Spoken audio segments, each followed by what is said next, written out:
जय श्री कृष्ण दोस्तों। आज अभी मेरी बेटी की वेकेशंस हुई नहीं है, पर जैसे कि आप लोगों को पता है मुझे डॉक्टर ने 17 डेट दे रखी थी। तो मैं सोची थी बेटी की छुट्टी पड़ जाए, लेकिन अभी पड़ी नहीं है। तो हम मजबूरी है, इसकी छुट्टी हमें करवानी पड़ेगी।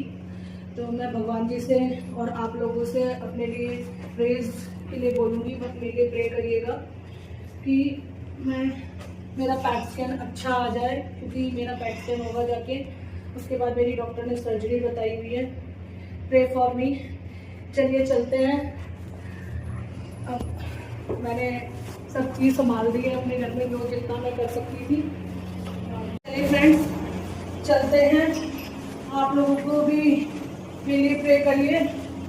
अब बेटी की छुट्टियां जब खत्म हो जाएंगी, अब मैं तभी आऊँगी। मेरी सर्जरी भी होनी है और मेरा अभी देख के आगे क्या डॉक्टर ट्रीटमेंट बताती है, लेकिन मैं धीरे धीरे उतर पाती हूँ। और हमारे घर पे देखिए कितना बड़ा डॉगी है, ये बहुत खतरनाक है, लेकिन अभी हमें पहचानने लगा है, तो अभी इससे डर नहीं लगता हमें। दिखाओ ज़रा हमारे डॉगी को। बाय, जल्दी आ जाएंगे हम। बहुत तेज़ धूप है, लेकिन टाइम से ही निकलेंगे हम अपने घर। और चलिए, देखिए गाइस, बैठ रही हूँ, इतना पसीना आ रहा है कि हालत ख़राब हो रखी है। देखिए फ्रेंड्स, मैं बैठ गई हूँ अब, और पसीना पसीना हो गया है। हालत इतनी ख़राब है कि अभी गाड़ी, जबकि छाँव में ही खड़ी थी हमारी, एसी चलाने के बाद भी अभी राहत नहीं है। और अभी थोड़ी देर बाद मुझे रिलैक्स आएगा, तब मैं आप लोगों से भी बात करती हूँ। A few minutes later. Friends देखिए, ये मैं कुछ खाना लाई थी गाय के लिए, तो मैं इसे खिला दूँगी। फ्रेंड्स, मैंने गाय को खाना खिला दिया है। अब हम निकल गए हैं घर की तरफ। मन में बहुत सारे सवाल उठ रहे हैं, बहुत परेशानी हो रही है दिमाग में कि जा तो रहे हैं, पता नहीं क्या होगा, क्या रिपोर्ट्स आएंगी, टेस्ट में क्या होगा, सर्जरी कैसे होगी, बहुत चीज़ें दिमाग में चल रही हैं, बहुत परेशानी है। तो मैं आप लोगों से भी हर चीज़ अपनी शेयर करती रहती हूँ, अपने सुख दुख बताती रहती हूँ। थोड़ा मन हल्का होता है कि मैं अपनी फीलिंग्स सारी आप लोगों से शेयर करती हूँ, बताती हूँ। छुट्टियाँ नहीं थी, बेटी की छुट्टी करवानी पड़ी मजबूरी में। मन नहीं था, लेकिन ये है कि जब डॉक्टर ने जो टेस्ट, जो रिपोर्ट्स बोला है कि दिखानी है, तो जाना तो पड़ेगा ही। अब छुट्टियाँ ख़त्म होंगी, वहीं पे बेटी को वहीं पे ट्यूशन्स वगैरह लगा के वहीं पे पढ़ाएंगे, वहीं पे हम इसकी आगे की टेस्ट की, पेपर्स की तैयारी करवाएंगे। मैंने बोल दिया है इससे बुक्स कॉपीज़ लेके चलना साथ में। तो छुट्टियां हैं, आनाकानी तो थी थोड़ी बुक्स रखने में, लेकिन फिर भी बात मानती है, रख ली उसने बुक्स। अब जा रहे हैं, अब CNG भरवा लेंगे हम और फिर निकलेंगे आगे, फिर मैं बात करती हूँ। गाइस, इतनी ज़्यादा गर्मी है कि गाड़ी में AC भी काम नहीं कर रहा। देखिए टोल आ गया है, यहाँ पे थोड़ी शांति है, यहाँ पे टोल पे इतनी भीड़ नहीं है। देखिए पूरा खाली पड़ा है और हम निकल गए हैं यहाँ से टोल क्रॉस करके। जब टोल पे भीड़ नहीं होती है तो इतना अच्छा फील आता है कि जल्दी से हम लोग निकल जाएंगे। पहले तो ये था ना कि पर्स में से पैसे निकालो, ये करो। आजकल तो फास्टैग इतना सही हो गया है हिसाब इसका कि अपना ऐसा लगता है कि हमें पैसे ही नहीं देने, आराम से निकल के चले जाते हैं। और देखिए गर्मी का प्रकोप इतना ज़्यादा है कि सड़कों पे लोग हैं बेचारे, नहीं निकलेंगे तो क्या कमाएंगे खाएंगे। निकलना तो सबको पड़ता ही है, मजबूरी है।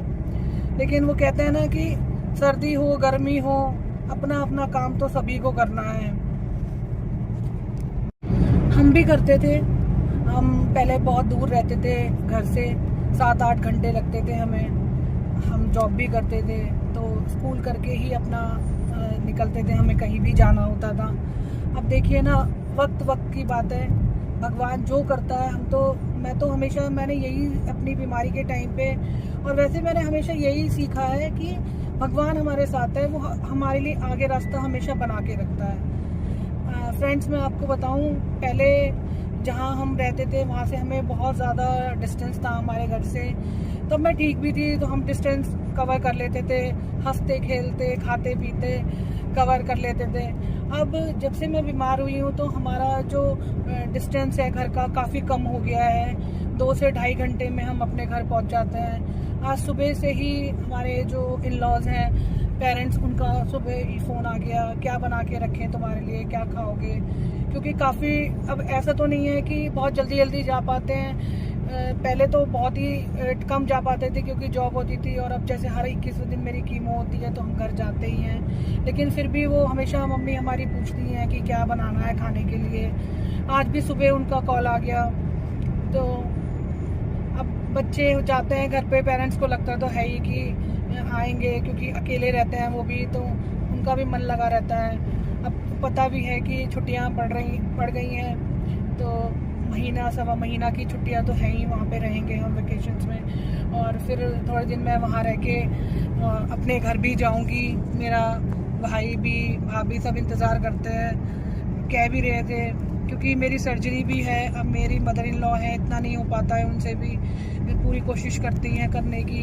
लेकिन अब जब एज हो जाती है तो अच्छा खासा आदमी बहुत ज़्यादा परेशान हो जाता है। नॉर्मली आदमी आज के टाइम में इतना ठीक नहीं रह गया है, क्योंकि शरीरों में कुछ रखा ही नहीं है। हम लोग इतनी मिलावटी चीज़ें, इतनी बेकार की चीज़ें हमारे शरीर में जाती हैं, और फिर सबका इतना हेक्टिक शेड्यूल हो गया है कि अपने ऊपर टाइम देने के लिए तो है ही नहीं किसी के पास भी, क्योंकि सब चीज़ों में इतनी महंगाई, इतना सब कुछ हो गया है, तो इंसान उस मेहनत में ही लगा रहता है, अपने ऊपर ध्यान ही नहीं देता।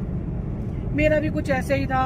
अब देखिए ना कैसे फ्री होकर आराम से बैठ गई हूँ मैं, कि लगता है कि अब कुछ काम ही नहीं है मेरे पास। आप लोगों से बात कर लेती हूँ, सोचती हूँ, अपने बारे में सोचती रहती हूँ, क्या मुझे करना है, कैसे होगा, मेरे साथ क्यों हुआ। पता है फ्रेंड्स, हमेशा मेरे मन में यही सवाल चलता रहता है कि क्यों मेरे साथ ऐसा क्यों हुआ। अभी मेरी एज देखने से आप लोगों को लग रहा होगा कि मेरी एज बहुत है। अभी जब मेरी बीमारी स्टार्ट हुई तब मैं 38 की थी। अब इतनी एज में आप ही बताइए मैंने क्या ही देखा होगा, क्या ही किया होगा। अभी तो मैंने अच्छे खासा कुछ भी अच्छे से करा नहीं। लगता है भगवान से हमेशा ही कहती हूँ, भगवान तुमने क्यों किया मेरे साथ ऐसा, कि कम से कम 50+ की हो जाती तो इतना गम नहीं होता। पीछे की वीडियोस देखती हूँ, पीछे की जो मेमोरीज याद आती है। अब जैसे हम जा रहे हैं ना रास्ते में, तब भी बहुत सारी मेमोरीज जुड़ी हुई हैं इन चीज़ों से, क्योंकि हम कहीं भी रोक के, जैसे कुछ भी ड्रिंक होती थी वो पी लेते थे या कुछ खा लेते थे। अब डर लगा रहता है कि कहीं कुछ प्रॉब्लम ना हो जाए, क्योंकि गर्मियों में तो वैसे ही कोई भी चीज़ें ज़्यादा नहीं खानी चाहिए, तो मैं तो वैसे ही बीमार हूँ। तो बहुत सारी चीज़ें मन में चलती रहती हैं, परेशानी होती है, पर वो है कि कर भी कुछ नहीं सकते हैं। पर हाँ, मैं आप लोगों से हर चीज़ शेयर करती हूँ, भगवान जी से हर बात पूछती हूँ कि क्यों मैं मेरे साथ ऐसा क्यों हुआ। लेकिन मैंने ये देखा है गाइस कि बहुत लोग बहुत परेशान हैं। इतने लोग परेशान हैं कि मुझे लगता है कि शायद मेरा गम कुछ भी नहीं है। लेकिन वो होता है ना कि सबको अपने बारे में ज़्यादा सोचते हैं सब। मैं अपने बारे में तो सोचती हूँ, लेकिन मैं और उन लोगों के लिए भी सोचती हूँ जो मुझसे भी ज़्यादा परेशान है इस टाइम में। वो क्या मैं कहूँ आपसे, मेरे पास तो कई बार सोचती हूँ ना, मेरे पास कुछ शब्द भी नहीं रहते हैं कि मैं क्या कहूँ, क्योंकि मैं ना बिल्कुल टूट गई हूँ। लेकिन मैं हमेशा आप लोगों को भी, सबको मोटिवेट करती रहती हूँ कि नहीं, खुश रहना चाहिए, परेशान नहीं होना चाहिए। लेकिन मैं भी बहुत रोती हूँ, परेशान होती हूँ मैं भी। चलिए, अब मैं आगे की जो भी कुछ मेरे साथ मेरे टेस्ट होंगे, मेरे को जो भी परेशानी होगी, जो भी डॉक्टर बताएगी, मैं आपसे सब कुछ अपना शेयर करती रहूँगी। हम यहाँ पे फ्रेंड्स रुके हैं, यहाँ पे CNG लेने के लिए हम रुके हैं, और गर्मी इतनी है, हालत ख़राब होगी। पहले ही नहीं मन कर रहा था उतरने का, लेकिन वो पता है आप लोगों को भी कि CNG में तो उतरना ही पड़ता है। और इतनी गर्मी हो रही है बाहर, भैया क्या ही कर सकते हैं। भगवान जी थोड़ा बहुत सूरज हल्का कर दें तो ठीक भी है, क्योंकि रोज़ आंधी आके रह जा रही है, बारिश आ नहीं रही है, परेशानी इतनी है। अब मेरी बेटी को तो बस दिख जाए, यहाँ पे CNG पे एक स्टॉल है, स्टार्ट हो गई है, मम्मी कुछ खिला पिला दो। ये नहीं पता कि गर्मी में हर चीज़ नुकसान करती है, तो मैंने बोला है कुछ ड्रिंक ले ले। गाइस, ये मैंने अपनी बेटी को दिलवा दिया था ड्रिंक। और देखिए यहाँ पे ये इतनी फेमस है, आपको लाइन से दिखेंगे कांजी वड़ा, क्योंकि ये ऐसा नहीं है कि कोई मौसम से, सर्दी से, गर्मी से, देखिए कितने अच्छा लग रहा है ये स्टॉल। और मौसम अगर अच्छा हो जाए तो कितना अच्छा लगेगा, टेस्टी होता है ये। पहले तो मैं पी लेती थी आते जाते रास्ते में, अब थोड़ा अवॉइड करती हूँ। मेरी बेटी को तो बहुत ही पसंद है। अभी वहाँ से एक ड्रिंक पी ली है, अब फिर स्टार्ट हो गई है, मम्मी देखो ये कांजी वड़ा इसे पिला दो। तो अभी हम रुकेंगे, आगे भी हैं, इसको वहाँ पे पिलवा देंगे हम, क्योंकि ये देखिए इस साइड भी है, ऐसा नहीं है उसी साइड है, लेफ्ट राइट दोनों साइड में ही आपको ये लाइन से दिखाई देंगे। देखिए कितना अच्छा स्टॉल लगता है। और शाम को तो ये बहुत ही इतना मौसम इतना अच्छा हो जाता है, जैसे हवा चलती है या बारिश का मौसम होता है, यहाँ खड़े होके पीने में एक अलग ही टेस्ट है। देखिए अब तो इतना अच्छा सीजन आने वाला है आगे आम का।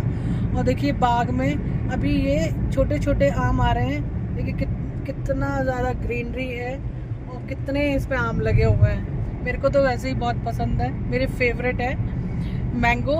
अब आने स्टार्ट हो जाएंगे, पर उसमें वो बात नहीं आती जो बाहर के में अभी क्या है ना, दवाई वगैरह लगा देते हैं तो वो नुकसान करते हैं, सही नहीं रहते।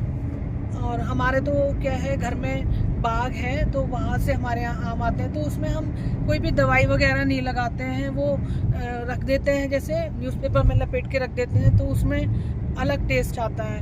देखिए कितना अच्छा लगता है, मेरे को तो बहुत अच्छा लगता है। और मेरा मन करता है कि मैं खुद ही तोड़ूं, कभी मेरे को ऐसा मौका नहीं मिला है तोड़ने का।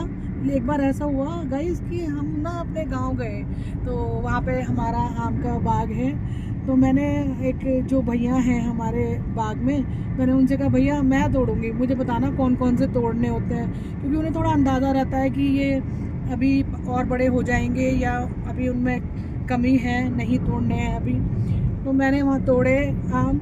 और आपने सुना होगा कि कोयल जो काट जाती है आम, वो बहुत टेस्टी होता है। तो हमने वहाँ पे अपने बाग में तोड़वा के रखवाए आम। और हमारी फैमिली में हम लोग क्या है, वहाँ पे गंगा दशहरा होता है जो भी जून के टाइम में आएगा, जून में आता है। तो अधिकतर हमारे यहाँ जो मुंडन वगैरह होता है बच्चे का, या मतलब कुछ भी हमारे यहाँ बहू नहीं होती है, शादियाँ होती हैं, तो हम लोग वहाँ एक बार ज़रूर जाते हैं साल में, और वहाँ पे बहुत अच्छा लगता है। सब लोगों ने हमने मिलके बैठ के आम खाए। देखिए ये यहाँ पे कितना अच्छा लगता है मेरे को तो, ये ग्रीनरी और ये आम से लदे हुए पेड़ देखिए कितना सुंदर लग रहे हैं। अभी छोटे छोटे हैं ये, और थोड़े अभी बड़े हो जाएंगे ना। Thank you guys. आम का बाग देखते देखते यहाँ पे हमारे लास्ट मैंने व्लॉग में अपने डाला था, एक मंदिर है यहाँ पे, बिल्कुल वैष्णो माता का। जैसे वैष्णो माता के मंदिर में गुफा वगैरह बनी हुई है, ऐसे ही यहाँ पे इस मंदिर की बहुत ज़्यादा मान्यता है और बहुत सुंदर मंदिर है। मैं आई हूँ इसमें दर्शन करने के लिए पहले, तो अभी तो खैर टाइमिंग्स इतनी नहीं हुई है, ये अभी बंद है क्योंकि 4 बजे से खुलेगा ये। और देखिए जगह जगह यहाँ पे छोटे छोटे स्टॉल्स लगे हुए हैं गन्ने के।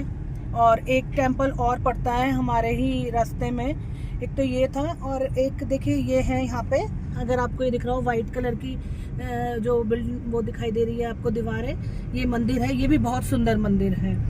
इनके हम हर बार हम इनके दर्शन करके जाते हैं।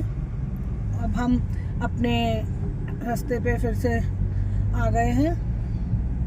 काफ़ी सुंदर मंदिर है।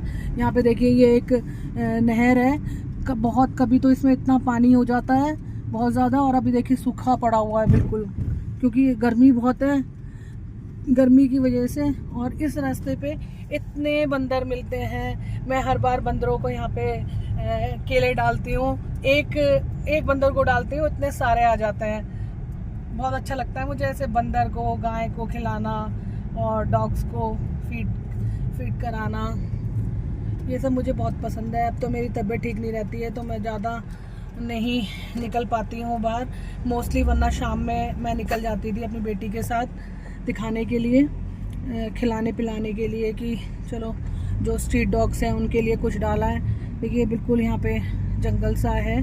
इस नहर में अब क्या होता है, यहाँ पे बच्चे खेलते हैं। पहले तो इतना पानी रहता था, अब खुला है नहीं है, यहाँ पे पानी सूखा पड़ा हुआ है, तो यहाँ पे बच्चों ने अपना फील्ड बना ली है। ठीक भी है क्योंकि खाली पड़ा है यहाँ पे, तो रोड पे बच्चे ना खेलें, इसकी वजह से यहाँ पे जो है जानवर घूमते रहते हैं और बच्चों ने अपनी खेलने का फील्ड बना लिया है।